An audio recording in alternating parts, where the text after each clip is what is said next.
And our next speaker really needs no introduction. His roots run deep in Hawaii's coffee industry. His dad, Skip Cowell, was the first president of the Hawaii Coffee Association. He currently manages one of two largest farms in the state, 3,500 acres on Kauai.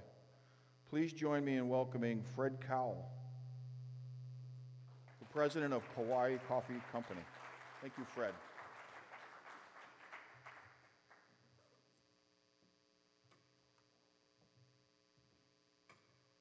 Feel a little like I'm moving in.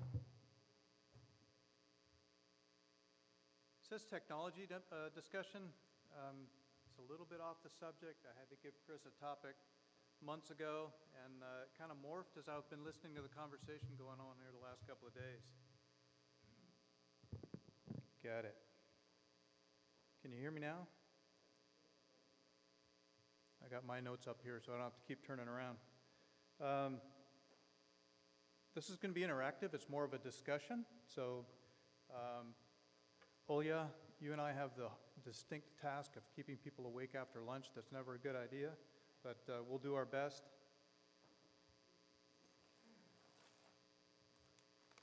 Oh, that's how she did it.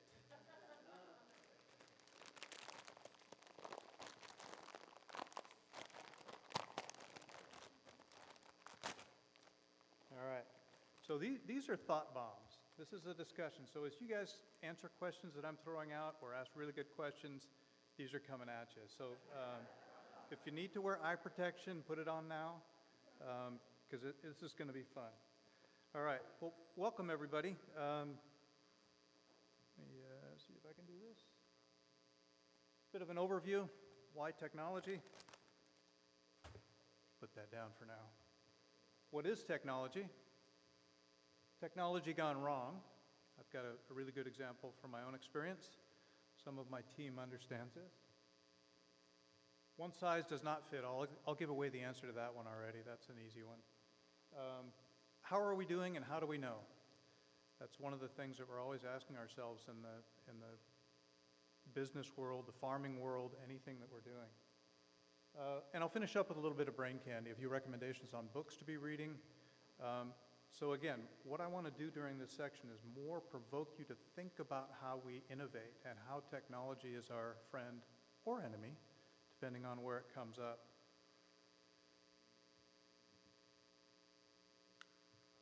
Changing my iPad doesn't change the slide. Let me give you a dose of context. I grew up around agriculture. My grandfather was an irrigation manager at Oahu Sugar. My father was a Cal Poly graduate, was going to go into farming, and he ended up joining the military instead. When I was in 11th grade, he moved us to Washington State, and I grew up around apple and pear farming. So my job in the summer and even in the spring was out changing irrigation and running tractors, doing all the fun stuff in the orchard.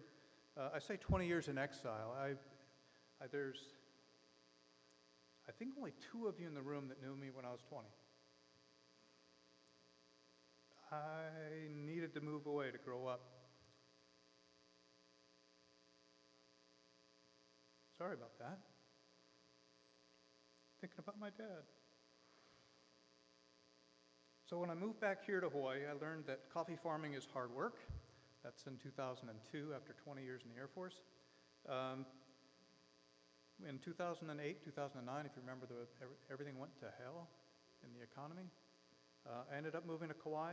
I call it 5 more years in exile because I was completely outside what I thought I was going to be when I grow up. And I ended up finding my way back into farming. And the nice thing about that 5 years in exile is it was in an innovation think tank in Honolulu. My office was on Kauai, but we did the weirdest science that you can imagine. My job was to create a camera for the military from a focal plane array that was taking infrared samples at 10,000 frames a second with an angular accuracy of 1 meter at 1,000 meters. Phenomenal piece of equipment. And believe it or not, it was outrun by technology very soon after we built it. So I think I found my calling. When I ended up Kauai Coffee, my history, my background, my crooked path put me where I needed to be. So this is a talk about technology, a talk about innovation. First person, name the airplane. Oh, I just changed that. My old office, anybody? 127, no? Oh, wait a minute, honey. My wife Heidi, she knows the answer. Where's Ray? Come on, Ray. All right, this is a C-130 Hercules. That's the base model. They were first built in around 1955. They're still making new ones today. What's cool about this one, do I get a pointer on this? Does this work?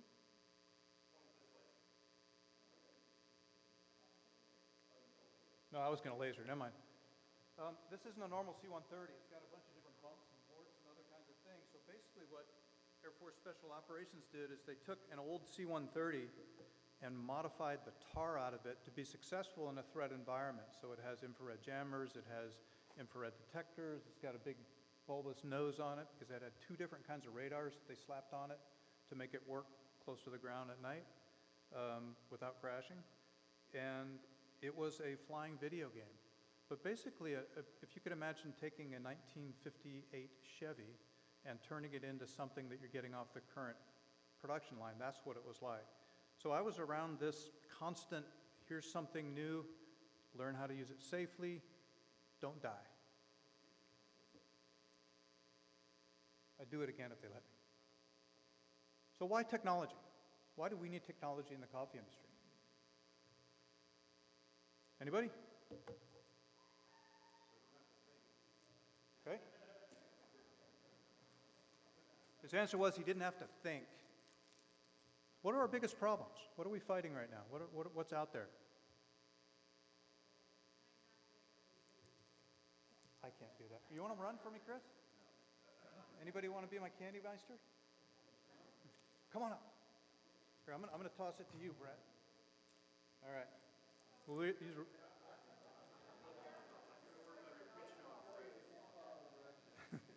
there's a reason I was a swimmer and not a baseball player.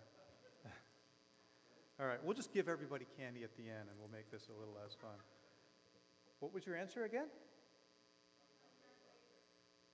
All right. So necessity is in mother of invention. By the way, who knows who said this? Who is this attributed to? No? Who?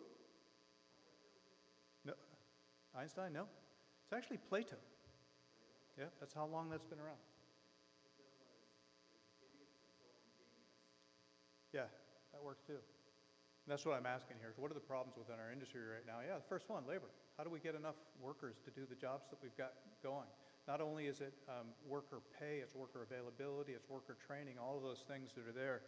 So that's one that will drive us anymore. You guys have been talking about it all week. Pests. Wow. I got my plants in the right place in the audience. What else? Disease? Well, water, that's one of them. And then disease, regulations is another. There's myriad. There's every little thing you could imagine that's going on within our system. So costs, yeah, I was going to put a dollar sign up, but I was doing this slide presentation during lunch.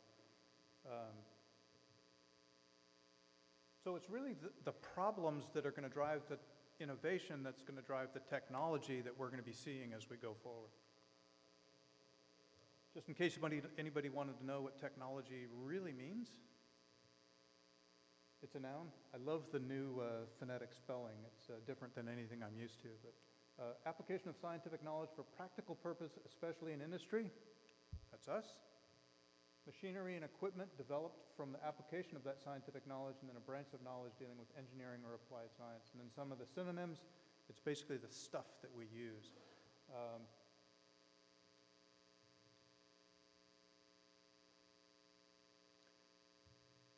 Around the room, examples of technology within our industry. I was so encouraged watching the HICO throwdown last night. The innovation that's going on in just the barista industry and the things that they're doing, the roasting aspects of things. I'll just run through them here real quick. Equipment, data. We're in a very data-rich environment.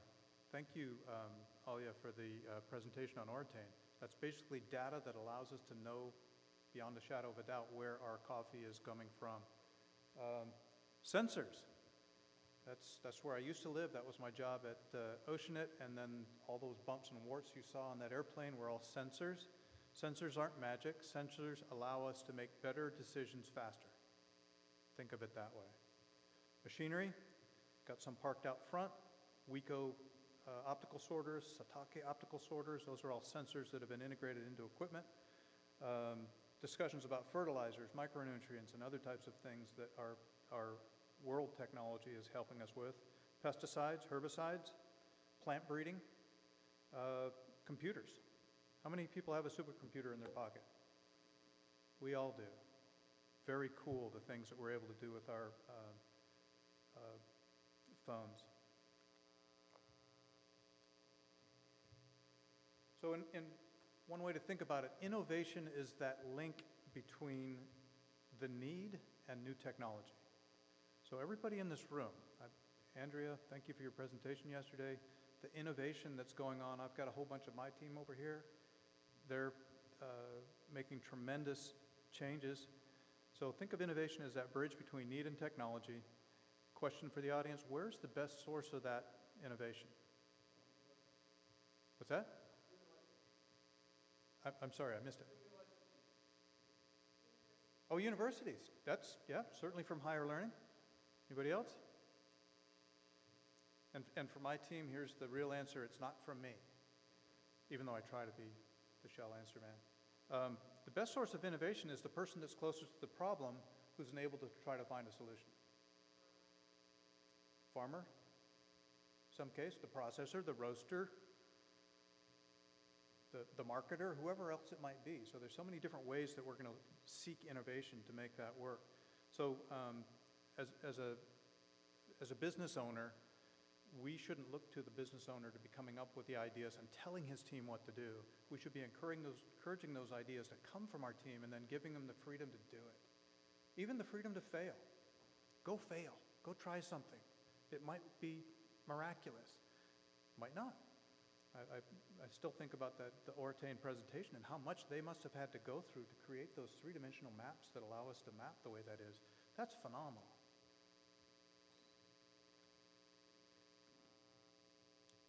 So let me take you on a little bit of an innovation journey.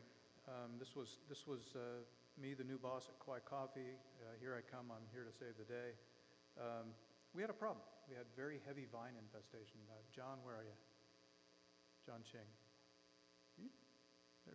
Where'd John go? Oh, there you are. Hey, John. John was our farm manager at the time. We had very heavy Mauna Loa vines that were choking our trees. You don't have Carnivallus cathartica is the Mauna Loa vine. It will literally strangle the tree to the point where the tree will start to die. And we were trying to deal with that heavy vine infestation. Choking out the trees, it was certainly slowing down our harvest. And then the seeds themselves would get on the machinery and go to the other parts of the farm. It was horrible. You can see right up in the center of that photo, there's a bunch of hairy vines climbing out the top of that tree. What we did is we ended up buying a drone. There it is. The Matrice 100.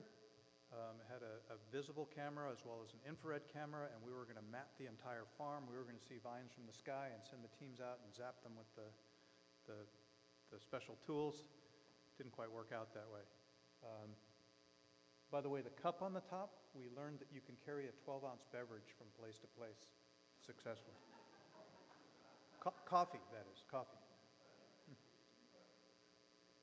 Although a 12-ounce can fits in that cup very well. This was actually 4 years ago. This drone actually had a GPS malfunction and flew toward Ni'ihau, and we never saw it again. So technology is not without its problems.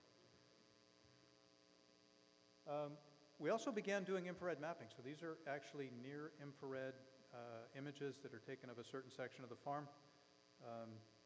Some of my team knows where that is. It's a great place up at the top of the farm that overlooks the farm, and we now have parties where that truck is parked. All of these images stitched together could actually create an orthomosaic map that would lay down onto a GIS, which would enable us to create a map of the farm done on a regular basis. We figured out that with this drone and an intern pilot, we could map the entire farm once a month. Great idea. There's a shot of that, and it's actually done to an NDVI, Net Density Vegetative Index, and it's telling us a bunch of stuff about that section of the farm. Problem was, nobody in the world has NDVI images of coffee farms, and the only thing we could do was go out into that field and see what the picture was telling us. I had no ground truth. Pretty picture, but it did nothing for us. It allowed us to brag that we're using infrared in the farm. But that was about it. We actually found that the better use for a drone on our farm, at least at that point, was the images and the videos from the air that allowed us to tell part of our story to our customers and to others. Will this play when I hit it, or does it go on its own? Thanks.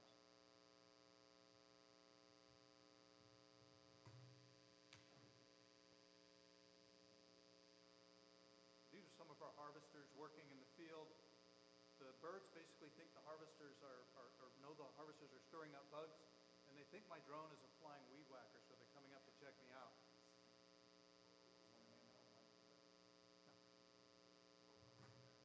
Oh wait, it gets better. You see a bunch of the birds on the ground chasing the harvesters up and down the rows. Surprisingly, I never got hit with a bird.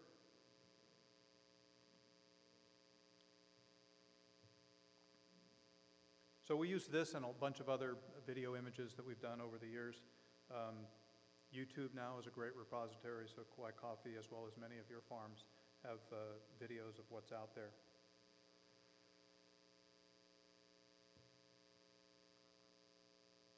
How many of you have a GIS map of your farm? A few of you, especially for the larger farms. It's almost essential to know what's there. The nice thing about GIS, and this is poor man's GIS, this is basically Google Earth Pro that allows you to trace in field boundaries for your farm, but underneath that Google Earth layer is a terrain layer. It's not super accurate. You can get terrain data. You can know approximately what elevation you are. You can know what farms are around you. This is our roughly 3,500 acres, if I put it all together, 39 fields, and our office is kind of right there in the middle.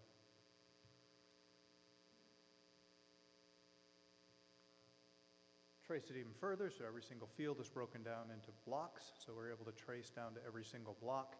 So now I've basically got a ground map of everything that's in my farm. If you have a 2-acre farm or you have a 2,000-acre farm, knowing how many trees you have, what the conditions are, other types of information about your farm. This happens to be just a geographical information system that allows you to use this. This is a static GIS. It's not telling me anything right now. A GIS that's dynamic and live allows you to see things real time, or at least on a more regular basis. So it goes from being a pretty picture to a decision tool. And think about what decision tools you're working within your farms. As you know, in September of 2020, CVB made it to the farthest end of the state, and then in summer of 21, CLR made it to Kauai. We began working with the CVB traps to know where the beetles were, and rough guess, how many traps per acre are people running? Or excuse me, how many acres per trap are people running? 3, 4 acres, 2 acres? Andrea, what's the right answer? 5 to 8 per acre, okay. 2,800 times 5. We knew we had a problem just finding where our traps were, let alone knowing what the CVB was doing. And we began working with a company out of the Midwest who does farm scouting, so mainly corn and soybeans, but they're big. They're thousands and thousands and thousands of acres over many, many states. And they had all these wonderful maps that showed how NDVI looks for a healthy corn farm or a weak corn farm and all the other stuff. And I said, I just want to be able to find my traps. I just need to be able to take information from our farm. So as we realized, my phone's not with me, but I realized that all of our team members have phones with them. They have geolocators in their pocket. They have cameras in their pocket. And so what we did is we went out and said, can you create a system that will allow us to gather data from the field for anybody that's logged onto the app that will allow us to give information back to a central spot where the farm manager or pest supervisors or irrigation supervisors can look at it. And so that's what we ended up with is this. So this is called Ag MRI. It's one of a couple of tools that are out there right now. I don't own any part of Ag MRI, so I'm not entitled, but we added a few other things that aren't, that we didn't anticipate at first. We've got a weed block up there, so any of my team that's out there driving a tractor or driving around sees an infestation of weeds that we didn't anticipate. They go to the spot, they drop a pin, they take a picture, write a quick description, and it shows up on my pest supervisor's map. An irrigation leak is another one that we asked for. So if I've got an irrigation leak, there's only a couple of irrigated farms in here, but you know what kind of a hassle it is when your irrigation goes south. Vines, you can see. Pests we built for CVB specifically. I think we added disease for CLR, so now we have the ability to map CLR. We also have flowering and ripening. So as you know, as we get better and better at machine learning, if we take enough pictures of an object, and I know what that picture represents in terms of either yield or ripeness or fruit density, pretty soon my supercomputer in my pocket is going to be able to start to give me information that can build other data for me later on, predictive data at that point. A very good tool. It takes a little bit of training, as all technology does, but believe it or not, most folks that have an iPhone know how to do a lot, or any phone for that matter, can do a lot of things with it. So a tremendous tool for us. I'll give you an example of how it works. This happens to be a scouting report. You can see the red dot there in the middle of that field. We press on that field, the map will come up. By the way, this is the coffee you had for lunch yesterday, was this block of Ikatu. Part of it was pruned. This satellite overflight was done on May 15th. So not very long ago. The pruning was already done. And we can get satellite data way faster and way more accurately than I could pay a kid to fly a drone around my farm. So really, my original desire for the drone has been overcome by other innovation along the way. So low-cost satellite data being one of them. Other reports that are showing up throughout the field, CVB traps. If you don't like CLR, cover your eyes. Happens to be in field 314. It's the typical block right below that Ikatu block. There was disease shown. You can see a little bit there, and then if we take it one step further, that's what's there. And what's nice is we now have a time, geolocation, a specific description, and what it is. So instead of a team member coming in at the end of the day going, yeah, I saw some CLR out there, we've got real-time data that we can take right down to the second that it's there. And even if you look at the degree of severity, even pictures of defoliation. Is a tree defoliated, or am I just seeing one or two of these? So that's the kind of information that we're able to get just from the phone in folks' pockets.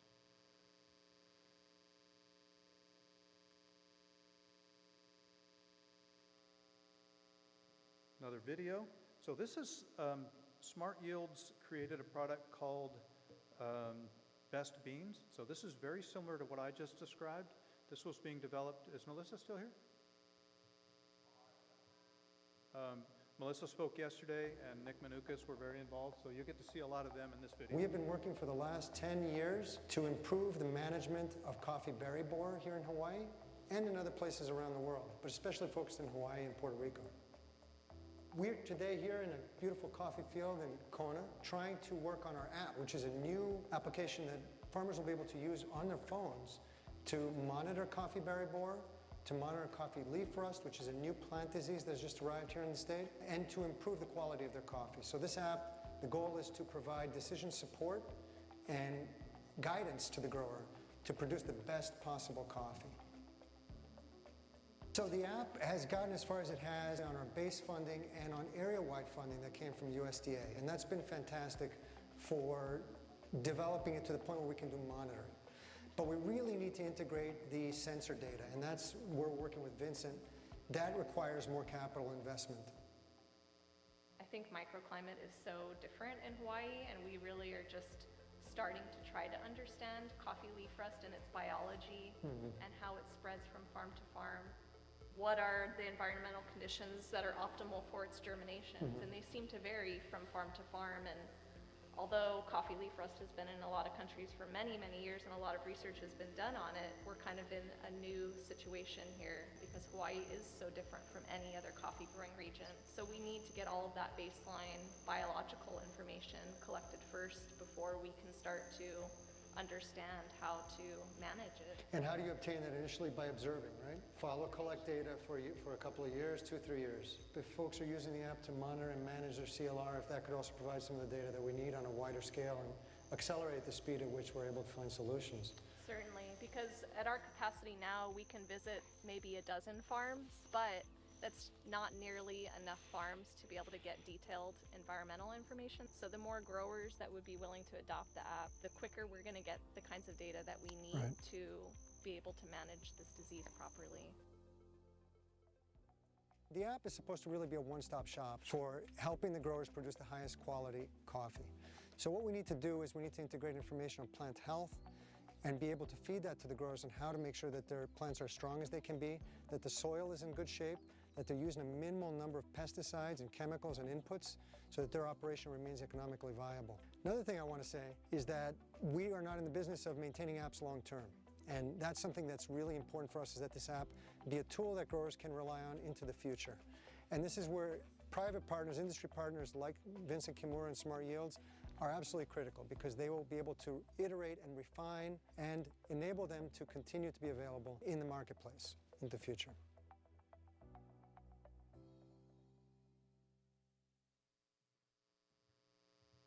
Very cool stuff, and they did great work. The other gentleman that was shown in the video was Vincent Kimura. I knew him in my Oceanet days. He's an amazing thinker and really far out there.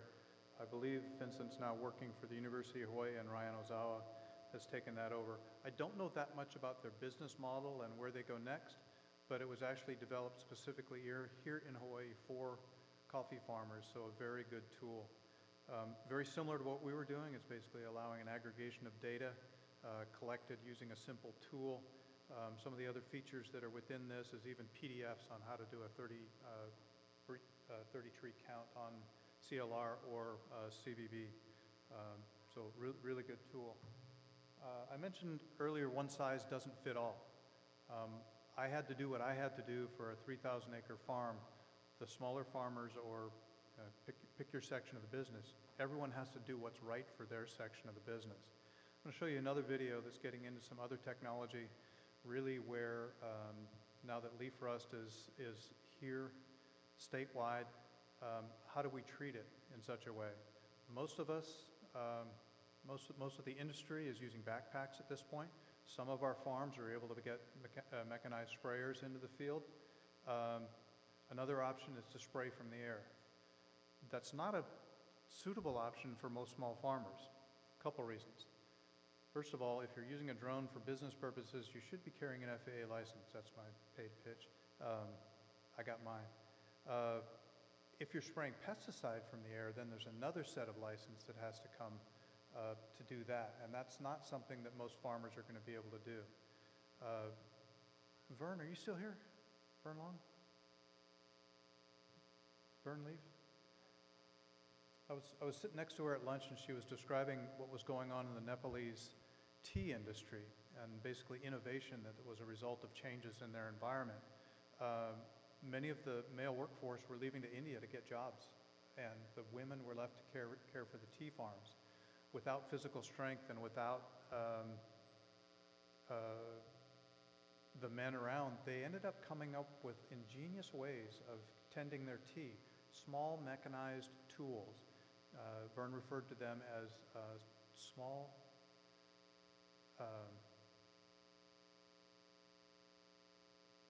trying to think of the exact term, smallholders, I think was the term that she used. And so these smallholders have to come up with other solutions. The other thing that the tea smallholders did is they came up with cooperative arrangements that allowed them to specialize within certain aspects of their industry. And they actually found out that their tea industry became stronger as a result of the loss of the menfolk in that case. It's kind of how I view where we are in this.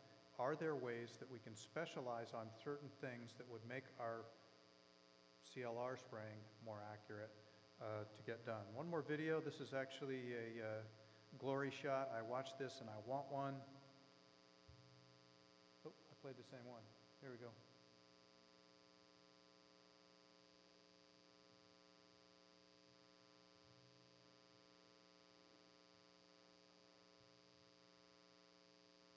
Is it down there? Oh no, it's dead. Yep, technology, it's not foolproof. I'll give you an explanation of what you're seeing. Basically, it's a slightly larger drone. It's carrying 16 liters of spray. It's able to map as it's flying. They use a second drone to do mapping. It can treat about 10 acres an hour, roughly, which sounds like, to me, not a lot, but then again, if you're doing it with a backpack, you're getting an acre an hour, maybe? The other thing is you have the ability to do multiple farms in sequential flights if you've got a cooey of farmers that want to all get their stuff sprayed at once. There are some drone operators here within the state that are working toward those permissions to fly this. I think it offers a tremendous amount of potential. Let me paint a scenario for you. Many farmers begin using these mapping tools that can show, the last thing you saw on the smart yields was a heat map, I believe is what they call it, basically where they believe the infestation is highest. It gets to the point where an aerial application might be in order. Can a service provider then fly and do all of those farms at a much lower cost at the right time based on the indications they're getting from the ground? What a difference that would make. Larger farms, yeah, that makes sense too. If you hire a specialist who is carrying the right permission from the government, et cetera, to fly those missions, can come in and get an entire farm done in 2 days that would take many weeks to get done otherwise. Yeah.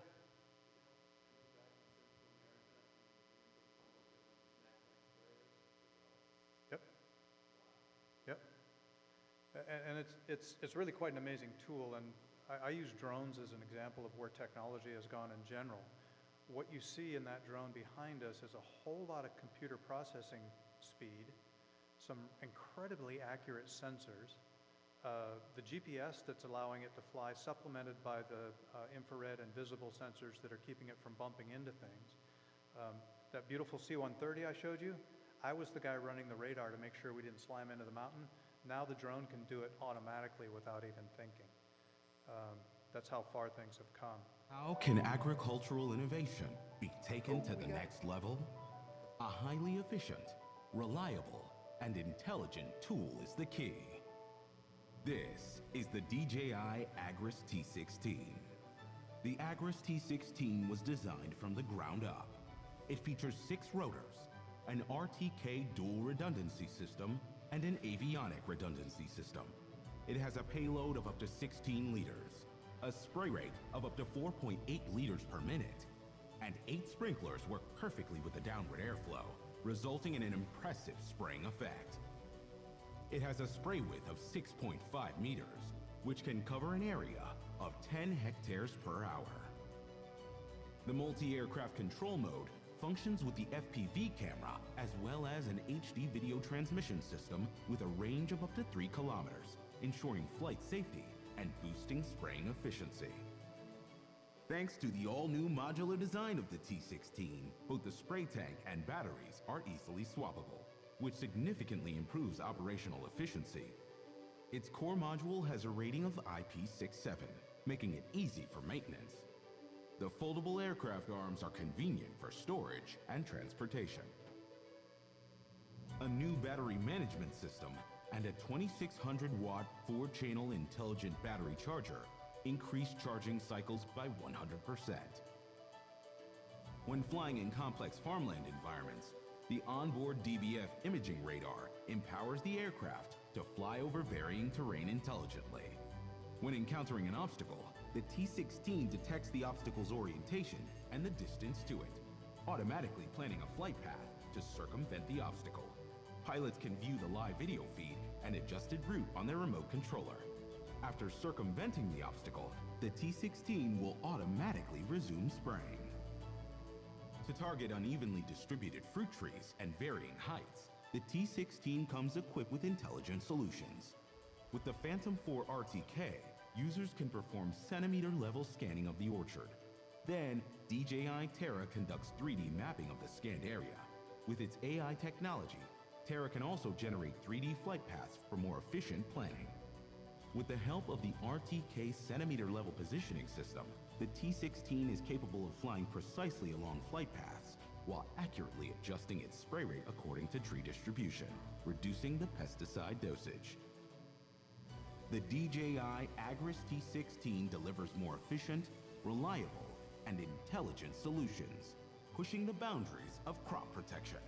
It lifts agricultural efficiency to new heights, opening more possibilities for the future of agriculture.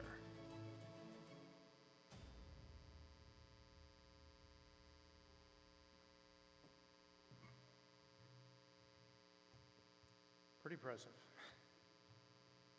Cost more than my car.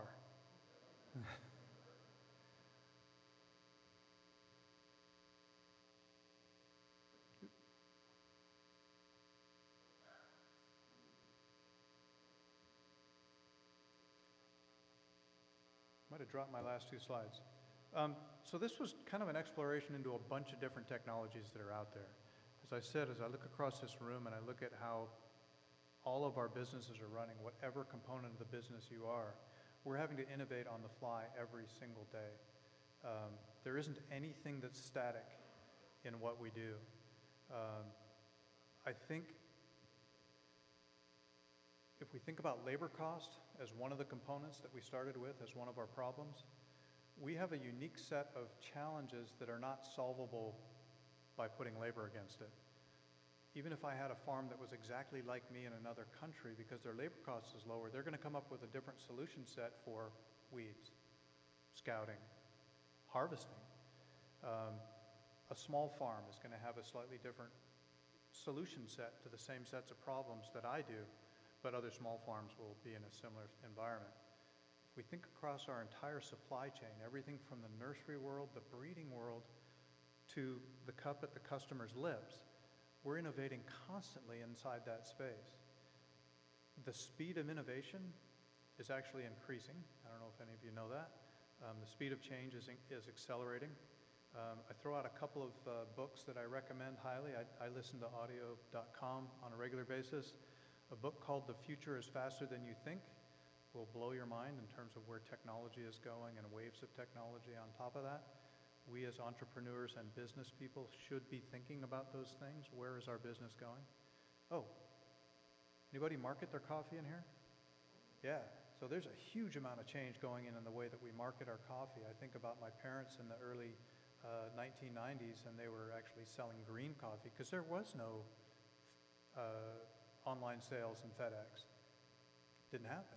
Now we've got many, many, many small vertically integrated farms who are trying to leverage what's going on with social media. Am I on the right platform? Am I putting it out on a frequent enough basis? That's all going on. I'm very privileged to work in a company that has some vertical integration, so we get to touch a lot of those, but I have to rely on the experts on my team that deal deep in those areas. I'm a guy that has to know a little bit about a lot of things. That's the best way I can put it. Questions from the audience? Comments? Yes?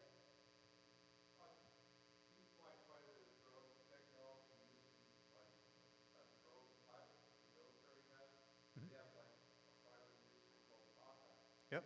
So I'm all about the sensor technology and the valve and the platform, software platform, right? But when we do it, she always has to fix on a certain number of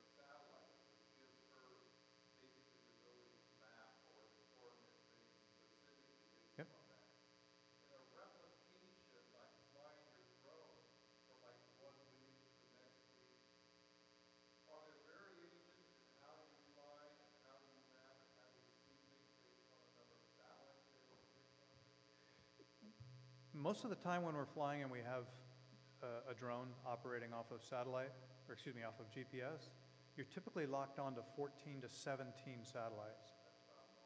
Yeah, which without any augmentation is going to give you a circular accuracy within about 1 cubic meter. You start to lose them, you go to 2 cubic meters, but at that point, if you are gathering data that you're going to then be orthorectifying to a map, you just align it with the map and you're back on. If you need better position accuracy, they have the Rtk system, which is basically a remote, don't forget what Rtk, basically it's a ground survey point that acts as a ground truth GPS relay station to augment the other one. So you get one very well-known position that now centers the others. We're really down to where we're almost to a cubic centimeter, which is as big as my pinky, tip of my pinky. I have a import files like you add Yep. documents. Yep. And basically plot out that, which is pretty darn significant because a lot of times in the visual part, this is visual images. So for a little bit of his thinking process, Yep. how I can apply it. Also, I asked her if she would get ground penetrating radar, so I could actually look at a stand in the profile. That's tough from the air, but that's a great suggestion. That's a cool technology because you're using drift, you can sort of understand the dynamics of what happens in the water when it hits the soil profile. Yep. How moves through the soil profile. It's mind-blowing. It's really cool. Yes, Dave. Is there current accurate infrared technology that will allow you, or smaller farms, to actually pick out hotspots that kind of get your CBD maybe, but more importantly, CLR, so that you can target to within this 1 meter square of Yep. leaf? No, very, very much accurately. So if you think about the orange and red that I showed you in that one photo, net density vegetative index is basically measuring the green in the chlorophyll. So if I've got a stand of trees that's all uniform in terms of tree health, and one of them does not have the chlorophyll levels, meaning it's either missing leaves or the leaves are less vigorous, it will stand out. But you have to then be able to understand what that means real time. Okay, I've got this anomaly in my photo. Let me go look at what that is. Oh, sure enough, that's one of those, that's the area where I've got a problem. Now you can use either machine learning or other things that you're now able to scan from that photo and say, oh, there's some more of it. The other question that Bob Schaefer and I were talking about one time, root knot nematode tends to travel out in a circular pattern. By the way, circles and perfect squares in nature are not natural, so if you see one of these spots that looks like a perfect sphere, you're saying, I wonder why that's there. That's another one that might show up based on vigor of trees, based on root knot nematode that will show up that way. And just one more question. What does it cost, this drone technology? If you're looking for one that's got a near-infrared mapping capability, the one that I lost was $4 grand. And then you're going to have to buy some commercial in-the-cloud processing, and basically a subscription service, $200 a year, and every time you take a flight. And each of those are individual photos, by the way, and then you overlap those photos, and those are stitched together to create that map, and then you basically get that map back. So yeah, it's getting cheaper and cheaper, which is great. Any others? Questions? Yes, Tracy. Best Beans, yep. Yeah, it's out there, yes.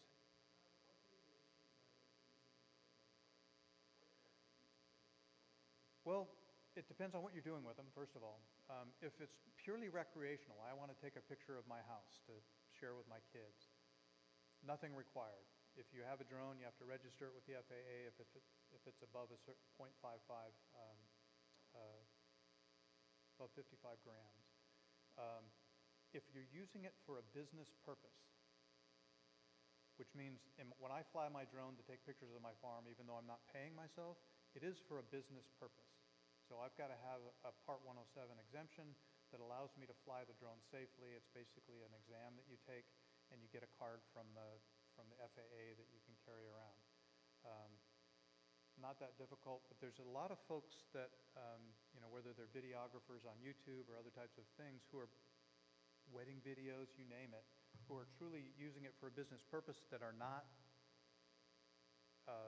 following the regulation. And the FAA watches YouTube, believe it or not, and they're seeing who's out there sharing on Instagram and other kinds of things. I always encourage people, follow the rules. All it takes is one Yahoo who's out doing something stupid, and suddenly the rest of us are, you drone pilots causing the problem. The other follow-on ones that I mentioned are much more specific to pesticide application from the air. So it's basically a crop duster's license, and it's really arcane because they're assuming you're flying a plane and you're really not. These are programmable, highly accurate. You're not dropping pesticide from 20, 30 feet in the air. You're literally inches above the trees, putting it exactly where it needs to go with really, really accurate overlap and application rates. Yes, Chris? Show examples of applications regionally. For example, a portion of Kona or Hawaii that has a number of different farms. When CLR first showed up and I was already dabbling in the ag MRI, the ability to take pictures and drop pins very rapidly would have been very beneficial for people doing surveys up and down the Kona coast. Basically, now you have a map. You can, as fast as you can drop pins into it, you've got information as to what's going. Andrea and others who were out doing those surveys all up and down the Kona coast required a trained individual who knew what TMK, knew how to be able to apply where it was, instead of using the accuracy of the cell phone and the camera of the cell phone and basically a third-party integrator of that data. That's one of them.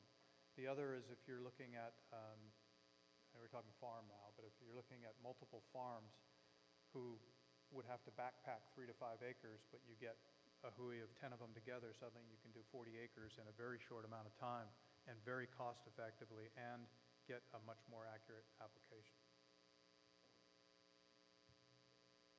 Yes? Oral Corporation has, I do some spraying, like big blue spraying. Mm-hmm. They have software where if you miss a certain location, especially with precision spraying, they understand the wind velocity or different things like that. If you fly back, you can fly back over to the field and integrate that software to that. Yep. Because with precision spraying, it's different than with crop duster Yep. or even a Venturi system. And precision spraying is very, very important with the toxic chemicals and all this, Yep. or foliar applications. But you can refine the field to pick up locations that it would miss, and then it would control certain nozzles. Like it would not do an over application because it would control specific nozzles on the grain Yep. itself. But it would try to default for areas that you would miss. So you'd have efficacy that would be a lot higher in your application. Yeah. So just a show of hands.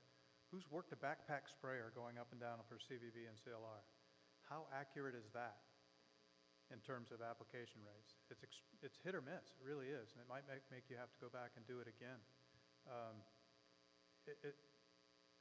That becomes data. Now they've got data on what was done before, where do we need to catch up with again, when do I need to spray again, what's my next feedback.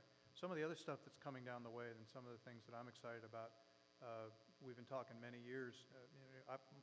My farm goes out and physically abuses the trees until they give up their beans and drop to the ground. That's not a very efficient way to pick. And we get some ripe and we get some hopefully mostly ripe, some not so ripe and some overripe.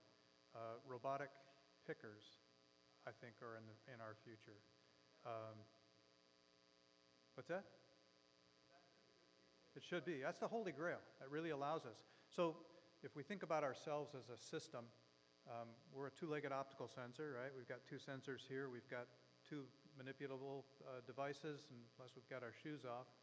And all we can do is what we can see and what we can touch. And that's basically our limitation, how much weight we can hold, how long we can go throughout the day.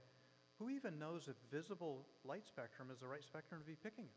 Is UV going to get us a better indication of whether that bean's right? Or near IR? No one's ever looked at that. Robotics for tractors, it's another one. If Uber can drive in downtown New York, I can probably get a tractor to go up and down my rows. My trees move very slowly. They don't jump out in front of me very often. Yes, sir? So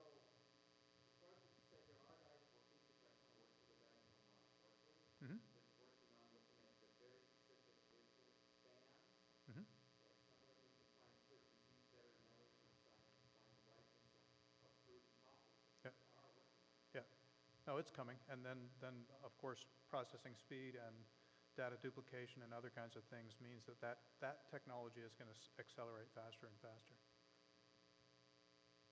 Do you have a question, Bill? How'd I do, honey?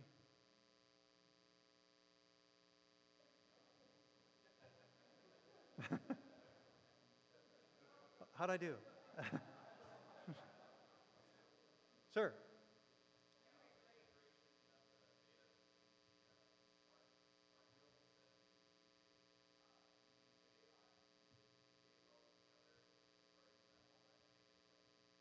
Right now, as far as I understand, it's completely independent. The Smart Yields Best Beans is the name of the application, Smart Yields is the name of the company.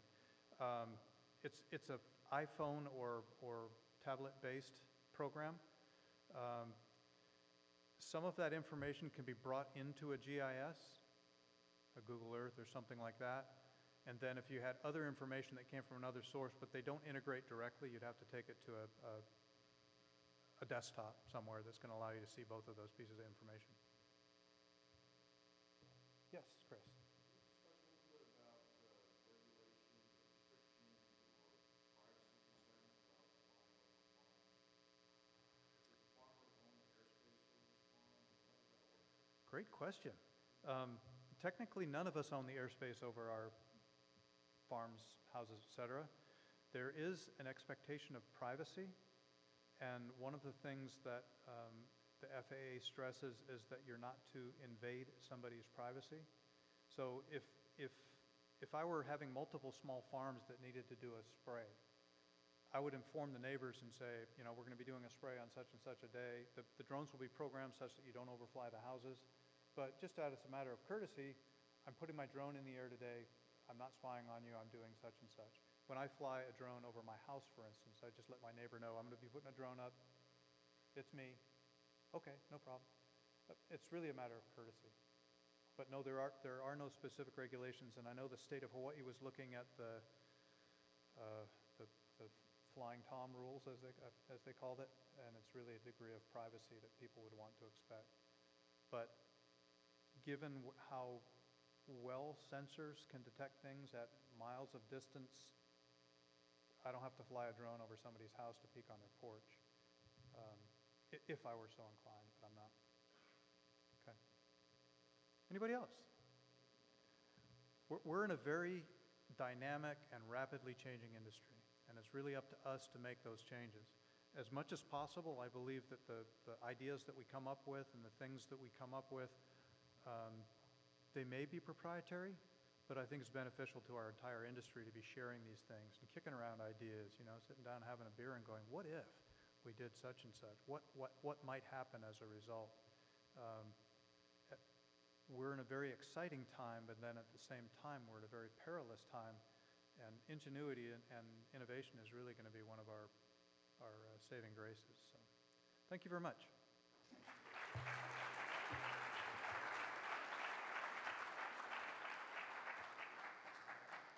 I'm taking my candy and going home.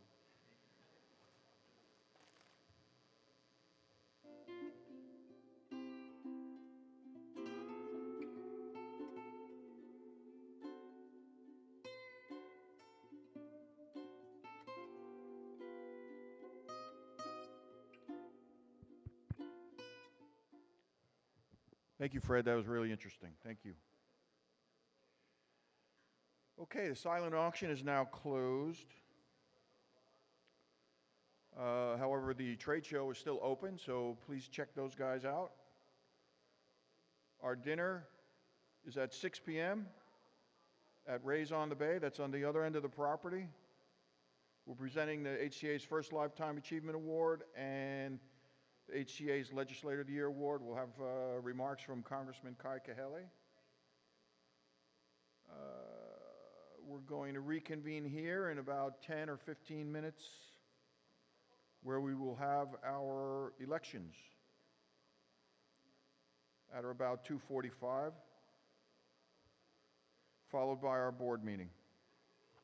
Thank you all.